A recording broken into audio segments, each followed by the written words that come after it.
I don't think of religious experiences as different than even what I'm experiencing right now talking to you. I feel like the sort of going back to what I was saying in the beginning, things that have material things that have explanations, natural explanations that we can work out as scientists, unexplainable phenomena that might eventually have natural explanations, and unexplainable phenomena that maybe never will have natural explanations. These are all, crudely speaking, perhaps the bins that we could use for our various experiences. All of those are religious to me, in the sense that they are all, because all of this is sacred, right? And all these interactions are sacred.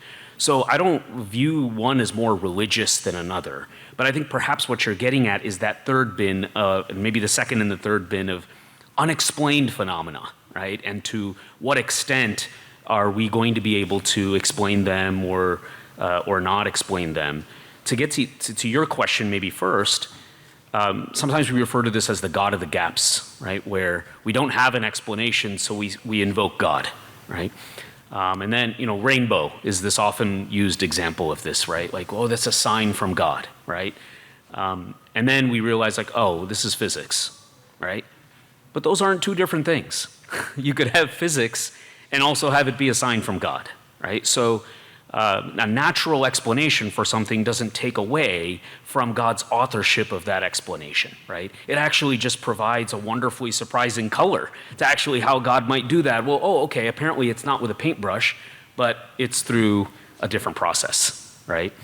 So yes, I do think that it could be a little dangerous, and so I think just again that humble posture of this is all a religious experience, whether I can explain it right now or not, whether we will ever be able to explain it or not, we'll see, right? But to me, it's all an opportunity to worship, right? Because then we just stop and we say, wow, it's so cool that God paints the sky in this particular way. Versus in ancient times, oh my gosh, God is painting with a paintbrush or whatever someone may have thought, right? Both are opportunities to worship, right? And we just take the additional knowledge that we have and work that into our religious experience.